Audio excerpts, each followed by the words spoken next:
Empezamos grabación. Hola chicos, empezamos grabación. Vamos a empezar la clase de Ciencia del Buceo y empezamos hoy con Fisiología, que es el tema 2. Entonces, hemos preparado aquí unas diapositivas que espero que veáis bien y vamos a ir parte por parte. Tania, cualquier pregunta que tengas, cualquier duda, por favor, nos cortas, ¿vale? Los objetivos de esta primera parte de Fisiología, pues evidentemente de lo que se trata este tema es de ver cómo afecta la profundidad, la temperatura y la presión al cuerpo humano. Y cómo nos afecta al sistema circulatorio, al sistema respiratorio, a todo el sistema, a todo el cuerpo en general, ¿vale? Y cuáles son los síndromes que podríamos sufrir a través de esos efectos que nos producen el cuerpo. Una cosa importante que quiero decir es que las explicaciones de estos vídeos o de este curso no son explicaciones científicas hechas por una persona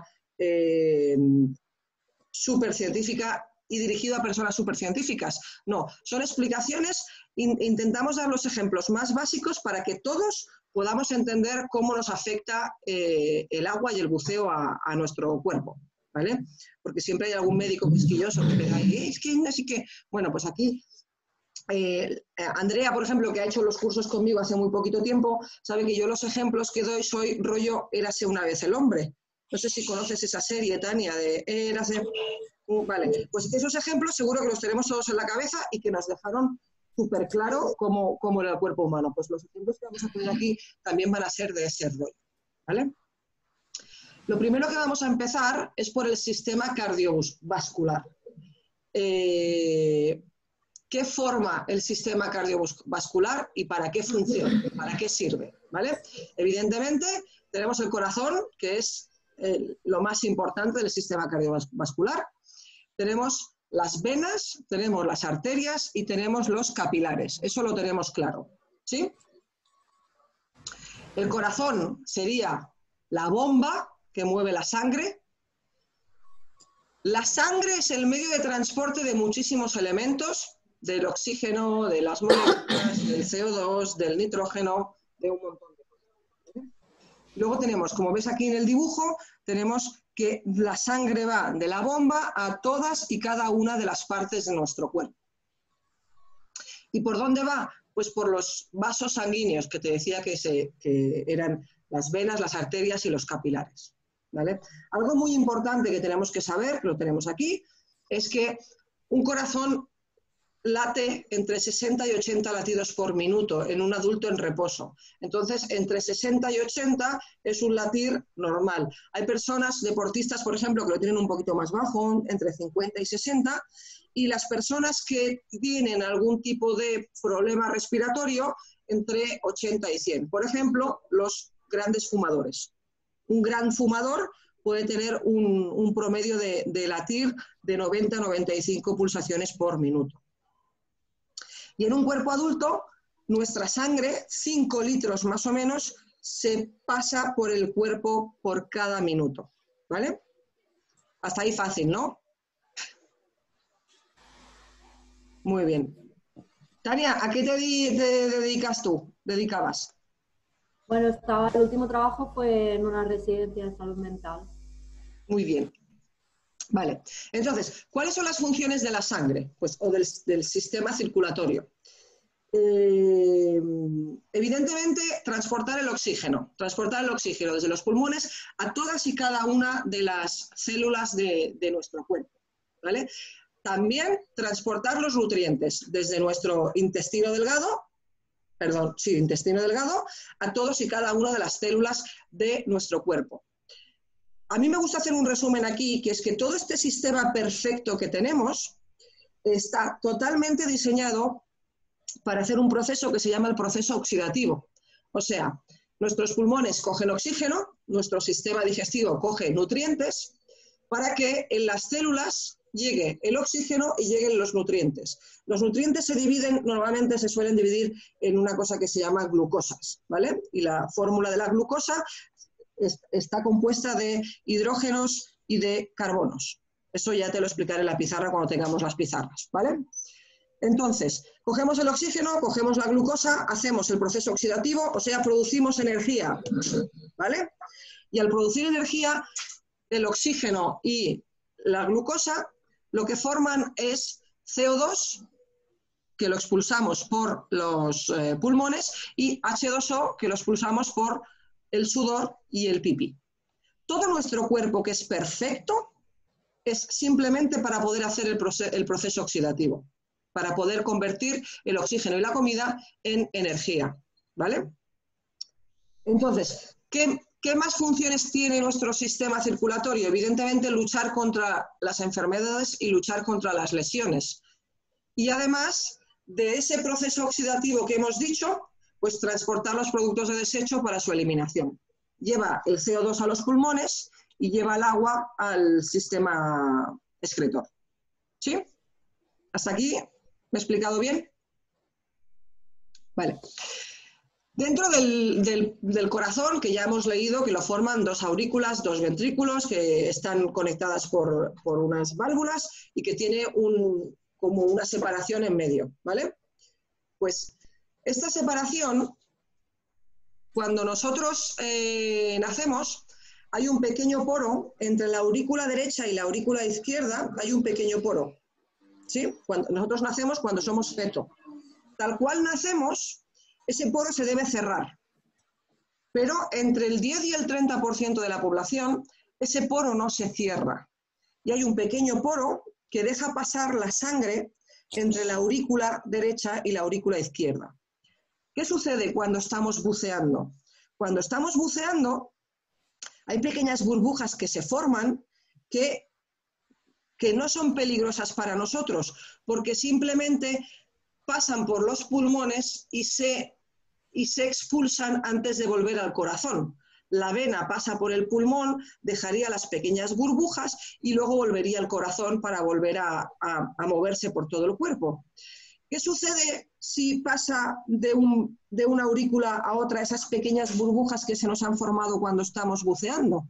Pues que no pasan por los pulmones, que se van al corazón esas pequeñas burbujas, que en situación normal no serían peligrosas, pero si tenemos ese poro sin cerrar, se convierten en peligrosas. Ese poro sin cerrar se llama, a ver si se queda aquí marcado, no se queda marcado porque es una diapositiva, es el foramen oval permeable. Es una enfermedad que habréis oído muchas veces que sucede. Y el foramen oval permeable no está demostrado científicamente, pero sí que es verdad que puede ayudar a tener enfermedades descompresivas. Y es una de las pruebas que deberíamos poder hacernos antes de dedicarnos a esto profesionalmente. Nosotros tenemos una amiga que ha tenido que dejar de bucear por esto. Una chica que buceaba mucho y que era amiga nuestra y que venía constantemente y que sufrió 2 enfermedades descompresivas seguidas y no entendíamos por qué. Y se hizo las pruebas y tenía foramen oval permeable. ¿Vale? Es una explicación, te digo, no muy científica, pero sí para que veamos qué es lo que sucede. Y es algo que le sucede a muchos buceadores, aunque no lo sepan, ¿vale? Muy bien, pasamos al sistema respiratorio. El sistema respiratorio, ¿qué es lo que forma el sistema respiratorio? Aquí tenemos un dibujo súper chulo que sale en el libro. ¿Qué es lo que lo forma? El sistema respiratorio empieza en la nariz, ¿vale? Y empieza nariz o boca, faringe y laringe. Esa es la parte superior. Y luego sigue con la tráquea, bronquios, bronquiolos y alveolos, que sería este tubo de aquí que es anillado. Los bronquios son esto de aquí. ¿Veis el mouse, no? ¿Cómo se mueve? ¿Vale? Esto serían los bronquios. Esto de aquí serían los bronquiolos. Y al finalizar los bronquiolos tenemos los alveolos. Y los alveolos están completamente envueltos en pequeños capilares. ¿Cuál es la función de la parte superior del sistema respiratorio? Una función súper importante, que es, evidentemente, es por donde entra el cambio de gases.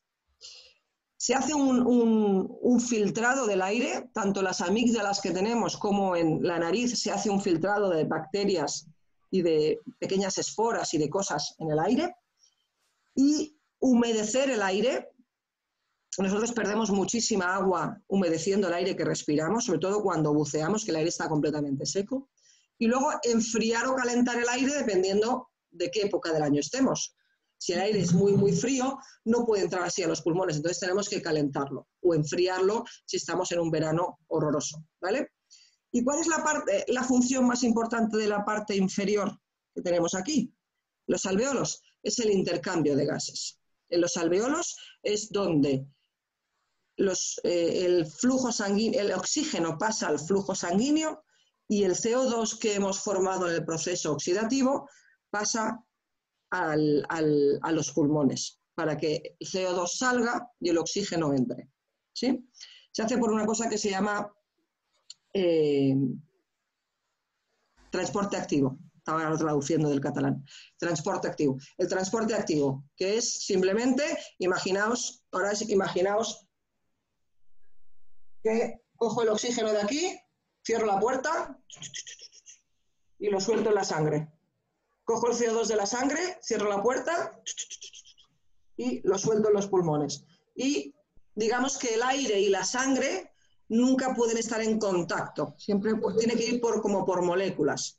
Solamente el oxígeno, solamente el CO2. No puede estar todo el aire en contacto.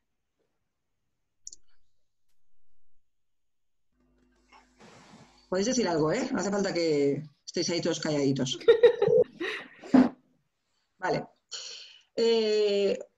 Vamos a hablar de unas cuantas palabras que son importantes para hablar de la función respiratoria. Porque seguro que cuando habéis ido leyendo, pues habéis ido encontrando palabras que dices, hostia, ¿esto qué es? Entonces, vamos a ir, perdón, he dicho una palabra que no se puede decir en los vídeos. Vamos a ir hablando de toda la terminología, una por una, que es importante, ¿vale? La capacidad total pulmonar, evidentemente esta es fácil, que es cuánto aire cabe en mis pulmones, ¿vale? Y esto es sencillo. Si tú tienes un cuerpo pequeñito, tendrás unos pulmones más pequeñitos. Si tú tienes un cuerpo gigante, tendrás unos pulmones acorde con tu cuerpo. No hay nadie que tenga unos pulmones así con un cuerpo así. Entonces, esa capacidad total también depende de nuestro físico. ¿Y qué sucede? Que aunque yo inspire muy fuerte, muy fuerte, muy fuerte, yo no puedo llegar a llenar mis pulmones de una sola inspiración. Entonces ahí está la capacidad vital. La capacidad vital es la cantidad de aire que yo puedo llegar a meter en mis pulmones o puedo llegar a sacar de mis pulmones en una respiración forzada. ¿Vale? Y el volumen residual es precisamente ese aire que no puedo llegar a sacar con mi capacidad vital. Siempre se queda un volumen residual de aire en mis pulmones. ¿Qué es importante? Pues intentar hacer inspiraciones y expiraciones muy largas para que ese volumen residual no se quede ahí contaminando. ¿Vale? Capacidad inspiratoria, cantidad de aire que puedo inhalar después de una exhalación normal. O sea, si yo exhalo normal, ¿qué es mi capacidad inspiratoria? Una inspiración normal. Esto es mi capacidad inspiratoria. ¿Qué sucede, por ejemplo, cuando tengo una pulmonía, neumonía? Que mi capacidad inspiratoria se ve mermada, es como que me cuesta. Por ejemplo, yo que soy asmática, si tengo un problema de asma, pues es como que no me queda. Y la capacidad funcional, pues es el aire que nos queda en los pulmones después de una expiración normal. O sea, estamos hablando, la vital sería cuando yo fuerzo la inspiración o fuerzo la expiración, y la funcional sería cuando tengo una inspiración normal. ¿Me explico, Tania? ¿Sí? Vale. Todas estas terminologías no es que las tengas que saber de memoria, simplemente es para que las entendamos mejor cuando las estemos leyendo. Luego tengo una duda cuando acabemos todas. Sí, vale. El volumen inspiratorio. Cantidad de aire que puede inhalarse más allá de una inspiración normal. Volumen inspiratorio de reserva. Me explico. Una inspiración normal. Inspiración normal y ahora puedo seguir inspirando. Ese sería el volumen inspiratorio de reserva. Sería como ese trocito de pulmón que normalmente no estamos usando, ese volumen de pulmón que normalmente no usamos, sería el de reserva. El volumen circulante es lo que se mueve, para allá para acá, para afuera para adentro, y el expiratorio de reserva es lo mismo que el inspiratorio de reserva. O sea, si yo inspiro normal y todavía puedo inspirar más, ese sería el de reserva, pues el expiratorio sería lo mismo. Yo expiro y todavía puedo expirar más.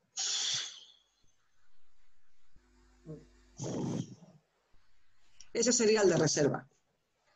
¿Vale? Son palabras un poco técnicas, pero que tenemos que hablar de ellas. Dime, Tania. Mira, mi duda era, no veo la diferencia entre la capacidad funcional de reserva y el volumen expiratorio de reserva.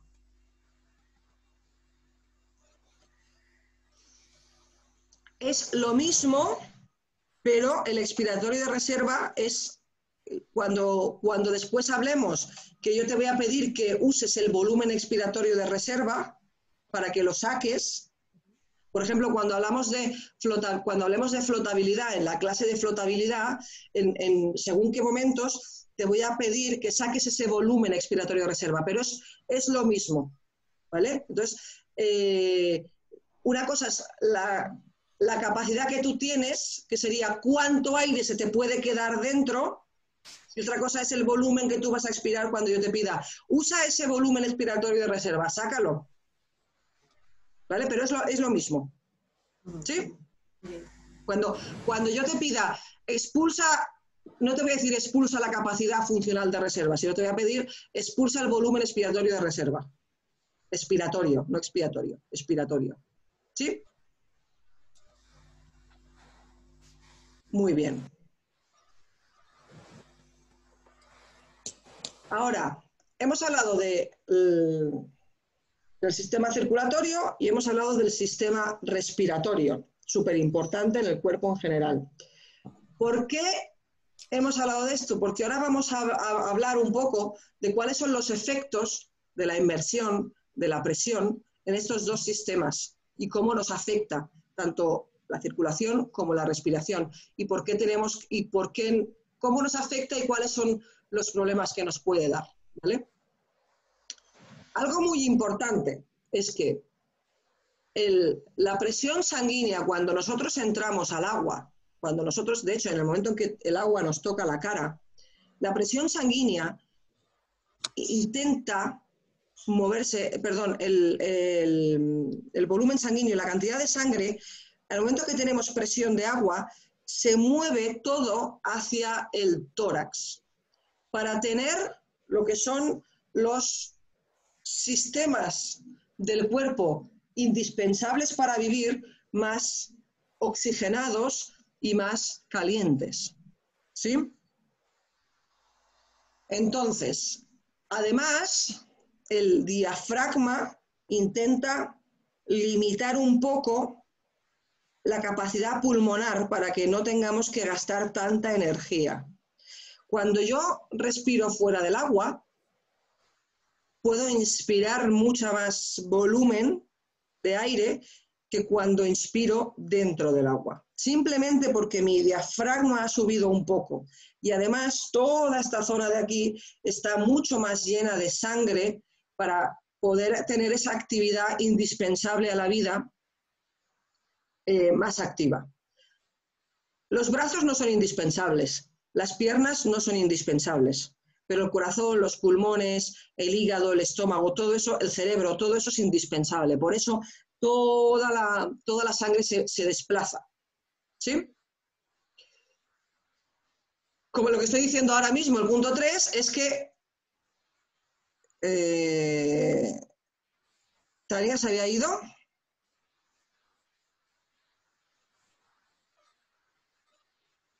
Ja està clavada, em sembla. Hola, Tania. ¿Qué ha pasado? Hola. Ahora, hola, que me he caído. Se ha muerto el ordenador. Estoy con el móvil. Vale, perfecto. Pues espero que lo puedas ver. Bueno, lo que te decía que toda la sangre se desplaza hacia la zona más importante del cuerpo, que es donde están los sistemas importantes, ¿vale? La capacidad de reserva, lo que decíamos antes, disminuye, porque como los pulmones disminuyen porque el diafragma sube hacia arriba, disminuye. Y, evidentemente, el cambio vascular se ve afectado porque tenemos los pulmones disminuyen, afecta al corazón, afecta todo un poquito se ve afectado. ¿Sí? Andrea, ¿sí? Sí. Perfecto. Vale. Ahora, una pregunta importante. ¿Por qué respiramos? ¿Qué nos hace respirar? Nuestra respiración es automática. No sé si sabéis, por ejemplo, que la respiración de los delfines es voluntaria. El delfín respira cuando quiere y porque quiere. Nosotros no tenemos una respiración voluntaria, tenemos una respiración automática. Por más que yo quiera decir, pues ahora me suicido y aguanto la respiración, hay un momento, aunque realmente no quiera respirar, hay un momento en que mi cuerpo me fuerza a respirar. ¿Sí? Y hay cuatro puntos importantes. Y aunque el más importante es el número 2, no es el único, hay 4. ¿Vale? Un punto importante es la presión del oxígeno. Si la presión del oxígeno en nuestro cuerpo es inferior a un número que está aquí, que tampoco hay que memorizarlo, significa si tenemos muy poco oxígeno en nuestros pulmones, nuestro cuerpo va a pedir que respiremos. ¿Qué sucede? Que el punto número 2 es mucho más importante. Los niveles de dióxido de carbono. Cuando nuestros pulmones y nuestro sistema se llenan de dióxido de carbono, es el estímulo más importante para hacer que el diafragma abra, ¿vale? Por lo tanto, cuando yo estoy aguantando la respiración, lo que realmente va a hacer, lo primero que va a hacer que yo quiera respirar es cuando mis niveles de CO2, de dióxido de carbono, suben. ¿Por qué tengo dióxido de carbono en mi cuerpo? Lo hemos dicho antes, por el sistema oxidativo. El oxígeno y la glucosa forman CO2, ¿sí? Muy bien. Los niveles de dióxido de carbono son mucho más importantes que la baja presión de oxígeno. Siempre saltará antes nuestra necesidad de respirar por el CO2 que por el mucho CO2 que por el poco oxígeno. ¿Sí? Pero además hay dos cosas más que afectan. Uno es el pH sanguíneo, la acidez y la alcalinidad, y otro es la temperatura de la sangre. Si nuestra sangre está bajando de temperatura, por ejemplo, los apneístas tienen que respirar mucho antes cuando lo hacen en aguas frías. Digamos que su aguante de sus apneas son más cortas en agua fría, porque al bajar la temperatura necesitamos sangre que se mueva y nos caliente. ¿Sí? Tania, ¿preguntas? No, de momento bien. De momento bien. Vale, que sepas que a los buceadores, el buceador no aguanta la respiración. El buceador bucea, o sea, tiene que respirar constantemente, pero esto es algo importante cuando hagamos el rescue y cuando repasemos en el guía de buceo, porque los niveles de CO2 son los que nos pueden... Una mala respiración afecta muchísimo a los niveles de CO2 en sangre. ¿Sí? Muy bien. Los efectos de respirar en un medio más denso. Vamos a ver. Si el aire a profundidad es más denso, si nuestros pulmones se ven como menos elásticos porque se han rellenado de sangre por todos lados y el diafragma tira hacia arriba. Además, tenemos mayores espacios muertos y además tenemos mayor resistencia en el aire. Todo esto hace que evidentemente no sea fácil respirar debajo del agua. Aunque nosotros estamos acostumbrados a ponernos el regulador y empezar a respirar, es mucho más complicado y nos puede producir unos cuantos efectos. Entonces, para poder contrarrestar todo esto, todos estos problemillas que nos trae respirar debajo del agua, ¿qué es lo que hay que hacer? Cuando decimos siempre, respira despacio y profundo. ¿Cuántas veces lo hemos dicho en los cursos? ¿Cuántas veces te lo han dicho, Tania? Respira despacio y profundo. Miles, ¿no? Pues eso, hay que inhalar y exhalar lentamente y profundamente. ¿Y qué significa profundamente? A mí me gusta mucho este ejemplo, que es, imagínate cuando respiras que tienes una pelotita de ping-pong, ¿vale? Pequeñita. Y cuando respiras, esa pelotita de ping-pong tiene que llegar hasta el final de los pulmones y tiene que salir. Por lo tanto, si yo tengo que imaginarme que llega hasta abajo y sale. Si yo respiro, a la cuarta me estoy asfixiando ya. Eso significa inhalar lenta y profundamente. ¿Sí? Tania, ¿se te escucha? Sí, ¿Habla? yo creo que sí, ¿no? Sí, se te escucha. Se te escucha. Perfecto. Muy bien. Seguimos en el sistema respiratorio y vamos a hablar de la respiración y el síndrome de pánico. Justamente lo que hemos dicho antes, no respirar bien por todos esos problemas, nos puede provocar un pánico. Sabemos todos lo que es un pánico. Lo hayamos vivido o no, todos tenemos claro lo que es un pánico. Entonces, evidentemente, una respiración inadecuada nos puede llevar a un pánico. Porque lo que decía antes, si nosotros respiramos debajo del agua con aire más denso, menos capacidad pulmonar porque está lleno de sangre y el diafragma ha subido hacia arriba. Si yo no respiro lento y profundo, lo que voy a provocar es... Llega un momento en que parece que ese regulador no me da aire. Además llega un momento en que mis pulmones están como con un montón de CO2 y con poco oxígeno porque no estoy refrescando ese aire. Y evidentemente, como no hay un buen intercambio gaseoso, porque no estoy metiendo bien de oxígeno, mi cuerpo se va a sentir evidentemente como más cansado. Y además, una mala respiración nos puede provocar una flotabilidad negativa, que si yo no controlo bien mi flotabilidad me lleva para abajo, para abajo, para abajo, que todavía me provoca más miedo, más pánico. Por lo tanto, uno de los puntos esenciales para estar tranquilo en el agua es un buen ciclo respiratorio. Y ahora vamos a dar un ejemplo. Vamos a ver cuando te encuentras en contra de una corriente. ¿Te has encontrado alguna vez, Tania? Te encuentras en contra de una fuerte corriente y tienes que ir en contra de la corriente porque tienes que ir. ¿Qué sucede? Que empiezas a respirar como... y te pones nervioso porque está la corriente, tengo que ir hacia allí, me cuesta respirar y todo eso es como un bucle que te lleva hacia un pánico. Nosotros, los tres de las fotos de arriba, que somos profesionales, esto lo hemos vivido muy a menudo. Entonces, es súper importante que nosotros nos apliquemos el cuento y respiremos lenta y profundamente. Y cuando vemos a una persona que está entrando en un síndrome de pánico por la respiración, pues hay que hacerlos parar e intentar que vuelvan a coger su ciclo respiratorio.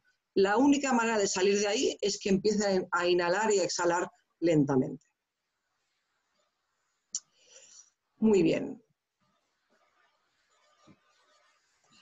Síntomas del buceador. Aquí he puesto síndromes y síndromes, pero son síntomas. Luego lo corrijo.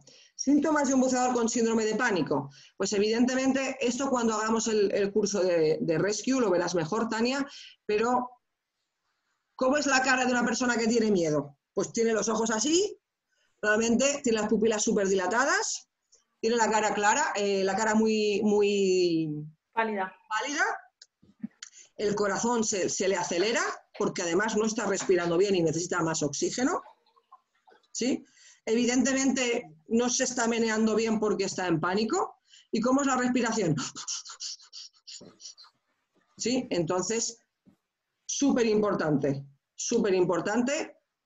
que vuelvan a respirar tranquilamente, que volvamos a coger. Ya hemos visto que la parte circulatoria y la parte respiratoria están súper unidas para hacer que el cuerpo funcione.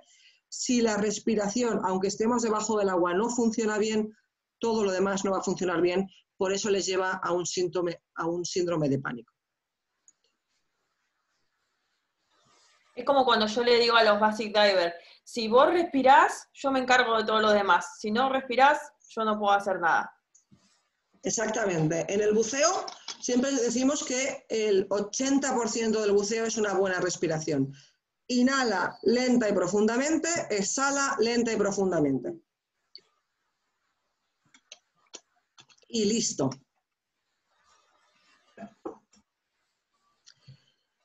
Bueno, vamos a los efectos de la temperatura en el medio ambiente subacuático, cómo nos afecta al cuerpo.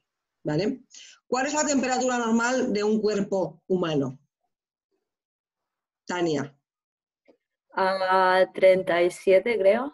Vale. La temperatura normal está entre 36 y 37. Ahí está la temperatura normal. Hay algunos que 35,8, 37,2. Luis, que tiene la sangre siempre muy caliente, está en 37,5. Cerca de 40.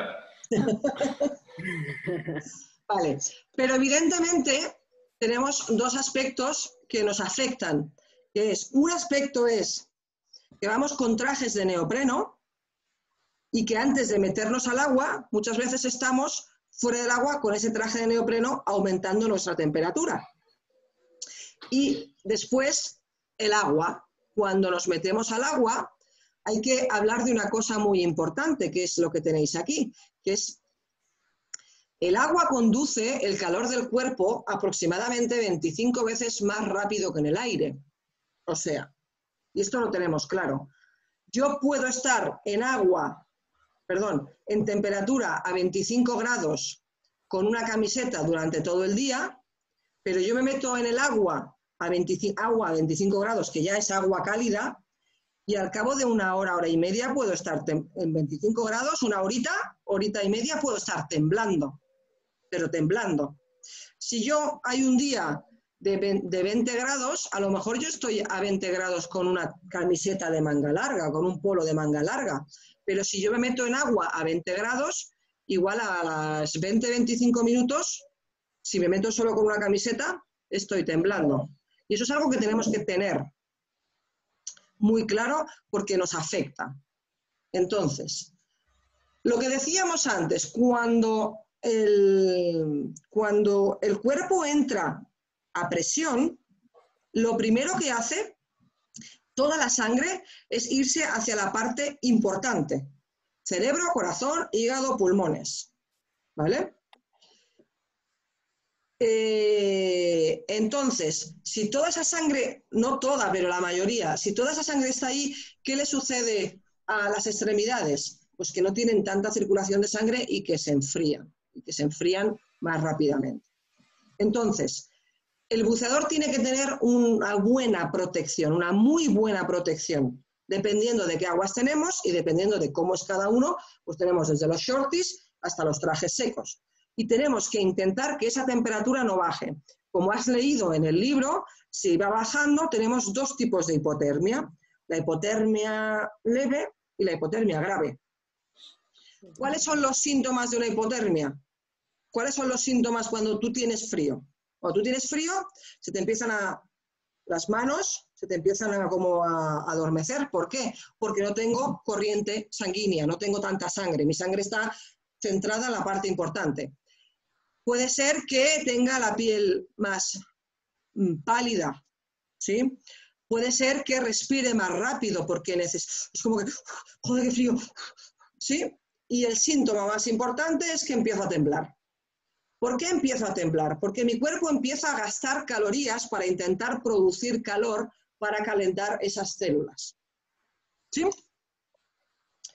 Si cuando aparecen esos síntomas yo no salgo del agua, o si tengo un buceador que tiene esos síntomas, no lo saco del agua y lo intento calentar, le quito todo lo mojado, le pongo algo seco encima, intento ponerlo a solecito, intento darle alguna bebida caliente no alcohólica. Si yo no paro ese frío, mi cuerpo está intentando luchar contra ese frío temblando, me está mandando mensajes. Si yo no paro eso, llega un momento en que mi cuerpo deja de luchar porque ya no tiene más fuerza de luchar.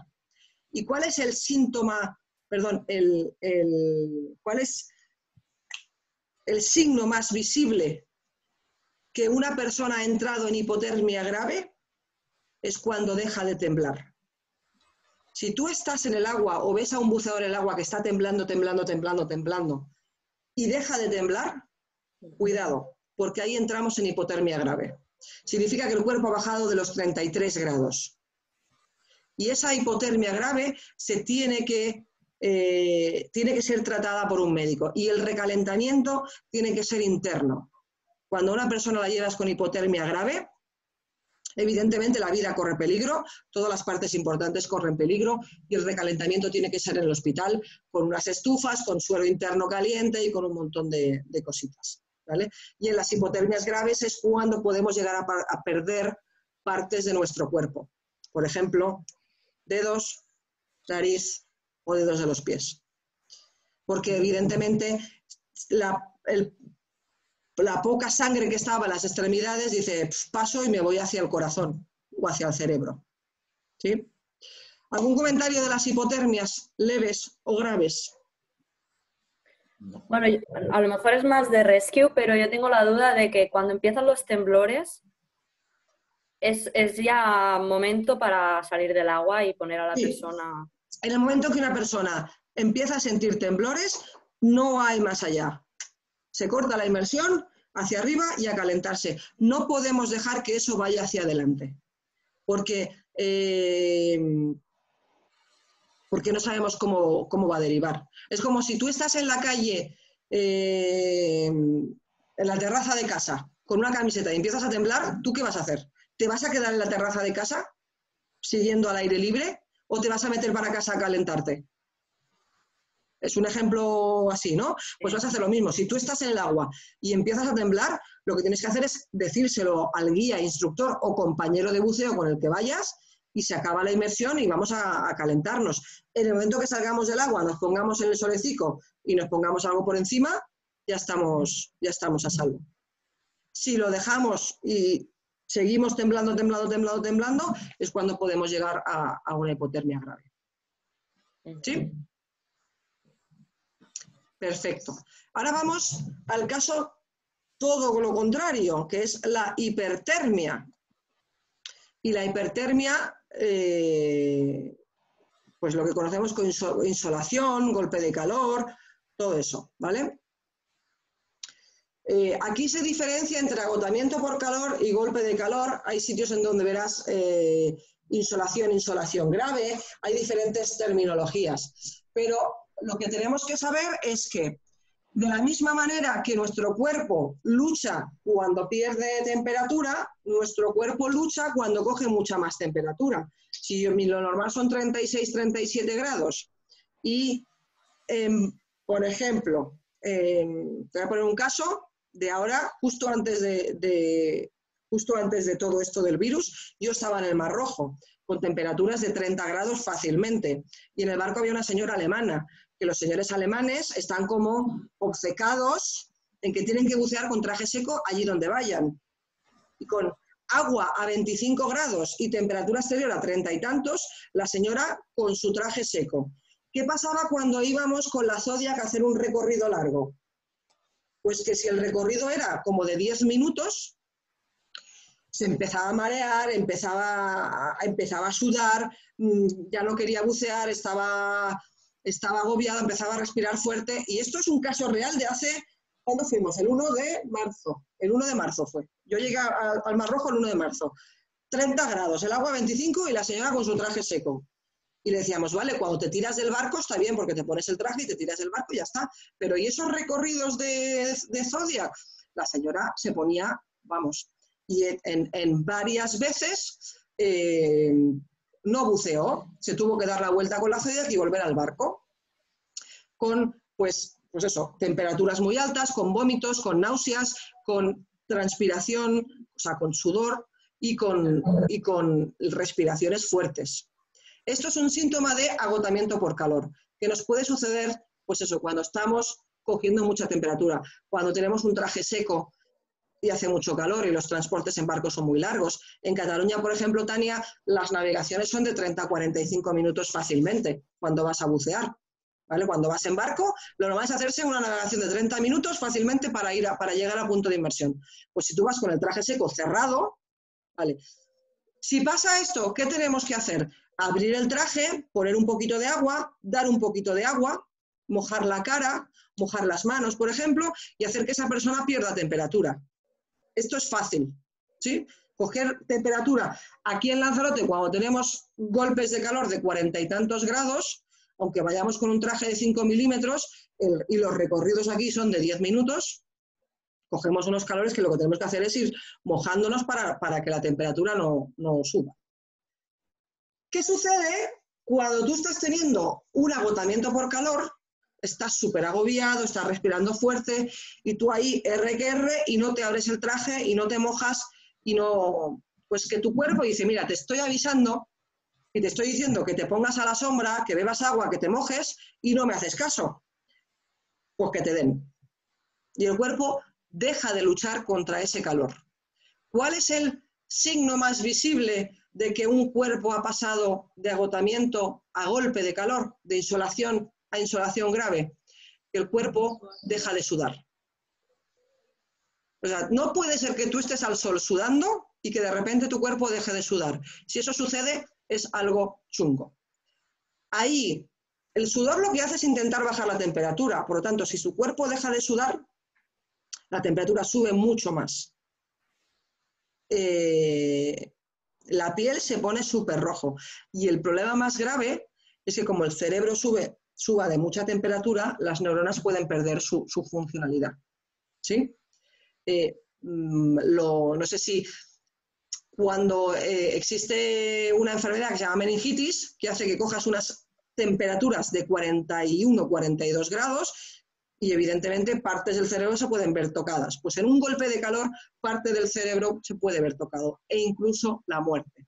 Igual que antes la hipotermia grave te puede llevar a la muerte, a que tu cuerpo deje de funcionar, la hipertermia grave, si no le ponemos solución, si no vamos al médico, si no enfrían, vamos, cuando vayas al médico te van a meter una bañera con hielo directamente.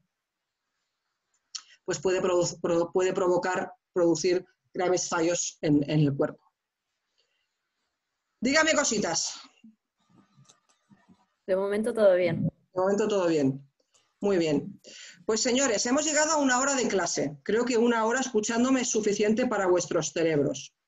Voy a cortar la grabación aquí. Un segundito. Y mañana seguimos con otro siguiente.